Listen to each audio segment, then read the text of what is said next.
hotel worker checked the room, he found the code clerk lying on the floor. He appeared to be dead.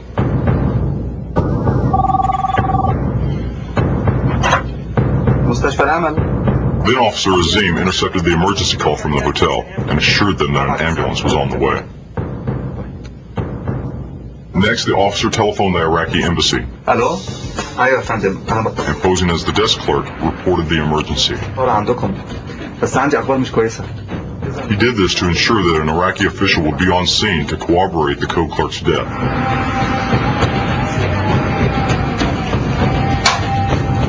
Finally, the two officers respond to the emergency call. Within moments, they are joined by two Iraqi officials. وعليكم السلام ورحمة الله وبركاته. أنا من السفارة العراقية. آسف. الله يرحمه. جات له سكتة قلبية. اسمه إيه؟ This was an extremely high-risk situation, and almost anything could have gone wrong. وممكن تعمل اتفاقية مع الهوتيل إنك تاخد كل متعلقات في الصباح إن شاء الله. If the Iraqi officials suspected anything, or even decided to take the body themselves, the outcome of the entire operation could have been disastrous. Fortunately, the ruse was successful, but still, they had to find a way to get the code clerk out of Libya alive. After driving for more than 15 straight hours, the officers approached the Libyan border. How much time before he comes to? But getting the code clerk to freedom would prove to be anything but simple.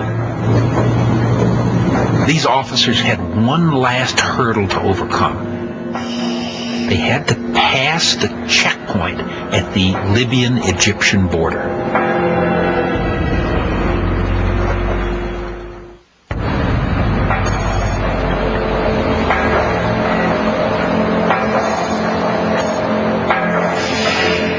In February of 2003, two CIA officers attempt to smuggle an Iraqi code clerk out of Libya by giving him a powerful neurotoxin to simulate death.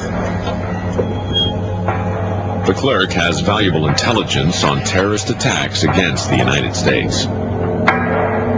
Go check on him. By this time, the toxin given to the code clerk to immobilize him was wearing off, and he was starting to regain consciousness. He's sweating. What do you want me to do? Get the syringe, quickly. The officers have brought along a booster shot of the blowfish toxin. They administer it to the code clerk to prolong the effect. There's no way you're going to explain to a curious Libyan border guard the presence of a living, breathing person in a body bag. Fortunately, these officers were quick on their feet. هذا يا بيه شو ورا؟ ابن عمي. انزلوا من السيارة.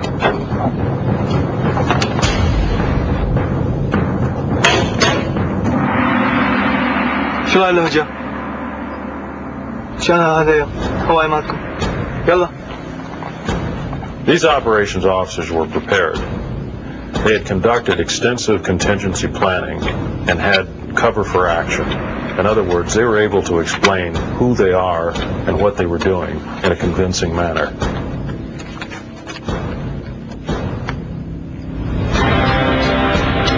وقفة هدية.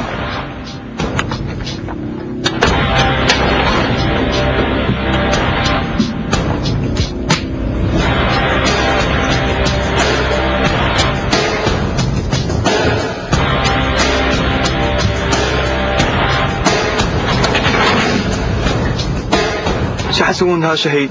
احنا لازم نوصله لأمه بأسرع وقت عشان تدفنه في القاهرة. وين شهادة مالته الأوراق؟ ودي عندنا شهادة دكتور.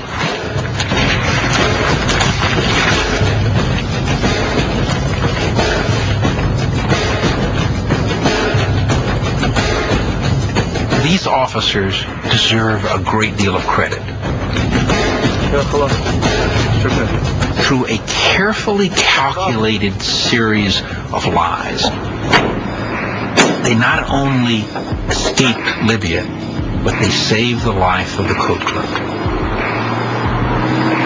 An hour later, they were safely in Egypt, and the code clerk fully regained consciousness. The meeting will take place here, in this villa. 5 operatives. Now that his demands have been met, the code clerk tells the officers everything they want to know, including information on the CIA's principal target, Iraqi intelligence officer Masoud al-Sahaf. Will be dispatched the next day. The code clerk disclosed that the Iraqi Mukhabarat officer, Masoud al-Sahaf, would be present at a high-level meeting the following day. The clerk was also able to provide the exact time and venue for the meeting.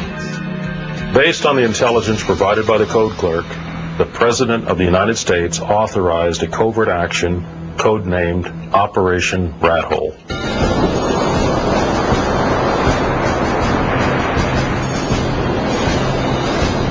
Within hours, a U.S. Navy expeditionary strike force on patrol in the Mediterranean is ordered towards Libya. We leave it at 0200. Our objective, enter Libya near Benghazi. On board, a Navy SEAL team. Their mission, to infiltrate Libya and gather intelligence on the Mukhabarat meeting. We'll drop off and inflate the Zodiac. Once offshore, we'll swim the rest of the distance to the coast. Because the United States has no official relationship with Libya, Operation Rat Hole is designated black. It was imperative that no one would ever know that U.S. soldiers entered Libya.